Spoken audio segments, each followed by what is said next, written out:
Oke, selamat siang anak-anak. Kembali lagi bersama Ibu Herna Febrianti Sianipar, SSI, MSI. Di pertemuan kita ini, kita akan belajar mengenai reproduksi atau seksualitas pada ikan. Oke, Ibu akan menggunakan video pembelajaran pada materi kuliah kita. Dikarenakan kalau menggunakan Zoom ataupun menggunakan Google Meet, seringkali teman-temannya susah masuk ke dalam Zoom ataupun Google Meet, bahkan hanya sebagian kecil, sebagian ada beberapa orang. Kemudian untuk pertemuan kita satu semester ini Ibu akan selingi akan ada Zoom, akan ada juga video pembelajaran. Jadi bukan terus-terusan video pembelajaran ya. Jadi harap dimengerti dan dimaklumi. Kemudian kenapa juga video pembelajarannya menggunakan video seperti ini, tidak menggunakan Handycam? Ibu sudah mencoba menggunakan Handycam, tapi karena suaranya tidak keluar di laptop Ibu, akhirnya Ibu menggunakan video pembelajaran seperti ini ya. Jadi harap dimengerti, harap dimaklumi. Hari ini kita belajar tentang reproduksi atau seksualitas pada ikan. Sebelumnya kita harus mengetahui dulu apa itu pengertian dari reproduksi ya kan. Reproduksi ialah proses alam yang dalam usaha pengabdian spesies dan proses pemunculan spesies dengan ciri atau sifat yang merupakan kombinasi dari perubahan genetik. Jadi di sini dikatakan reproduksi adanya pemunculan ciri atau sifat ya kan, antara ada jantan ada betina ya kan. Kalau ada jantan ataupun betina pasti ciri-cirinya pasti berbeda ya kan. Karena kita hanya belajar pada ikan, maka kita akan melihat bagaimana ciri-ciri atau perbedaan antara ikan jantan dengan ikan betina. Kemudian, kebutuhan minimal reproduksi bila spesies tetap menjaga jumlah hasil reproduksinya yang mantap atau stabil, maka tiap pasangan induk digantikan oleh satu pasangan yang berhasil meneruskan keturunannya. Jadi dikatakan reproduksi minimal ya, dikatakan reproduksi minimal jika ikan tersebut mempunyai keturunan satu pasang, minimal ada jantan, ada betina ya kan.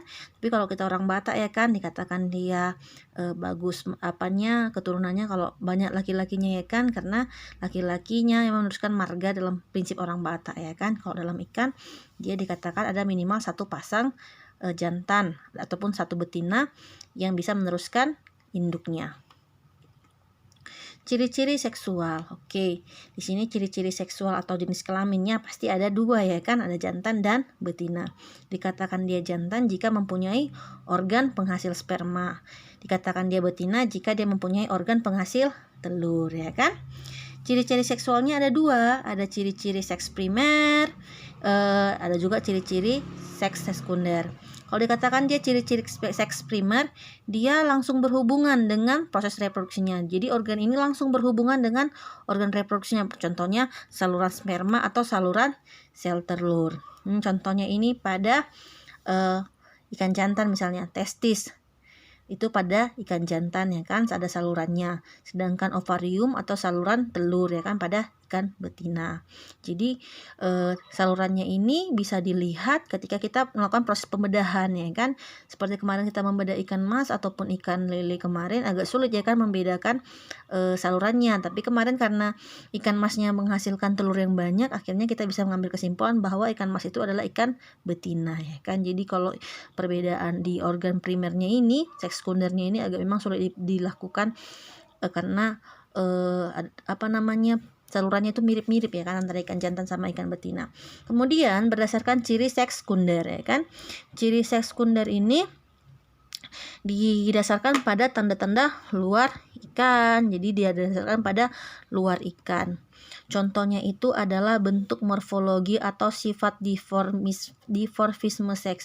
Ini sifat dimorfisme ini adalah ciri-ciri secara morfologi bentuk luar tubuh perbedaan antara ikan jantan dan ikan betina. Contohnya ini pada ikan ceratias ya kan. Ceratias ini ikan jantannya lebih kecil daripada ikan betinanya. Jadi sifat dimorfisme ini bisa dilihat dari bentuk luar tubuh, misalnya ukuran ya kan, warna, kemudian ada tambahan-tambahan ciri-ciri tambahan yang bisa membedakan antara ikan jantan dan ikan betina. Jadi di sini contohnya Ceratias itu ikan jantannya lebih kecil daripada ikan betinanya. Kemudian ciri seks sekundernya berikutnya adalah puncak pemijahannya.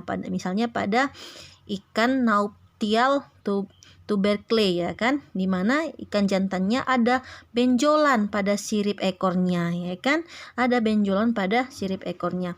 Kemudian ada sirip ekor pada bagian bawah memanjang pada ikan jantannya. Ini padanya contohnya adalah ikan jantan cingir putrit ya kan. Jadi di sirip ekor bagian bawahnya terdapat ekor yang memanjang gitu. Kemudian apalagi secara ciri seks sekundernya adalah warna. Di sini warna dimasuk dalam sifat seks dikromatisme. Jadi di sini ada ikan jantan memiliki warna lebih cemerlang pada ikan lepomis jantan. Kemudian memiliki warna yang lebih terang ya kan. Misalnya pada ikan mujair juga, ikan mujair jantan bagian sirip ekornya berwarna merah. Jadi kalau warna itu ciri seks sekundernya itu masih golongan dikromatisme gitu ya. Jadi tadi ada perbedaannya itu seks primer itu tadi saluran sperma sama saluran ovarium atau saluran telur ya pada betina. Sedangkan kalau untuk ciri seks sekundernya ada berdasarkan bentuk morfologinya, berdasarkan ukuran tubuh ya kan. Kemudian ada berdasarkan benjolan pada bagian ekornya. Kemudian ada juga sirip ekor pada bagian bawah itu lebih panjang ya kan. Jadi bisa dilihat.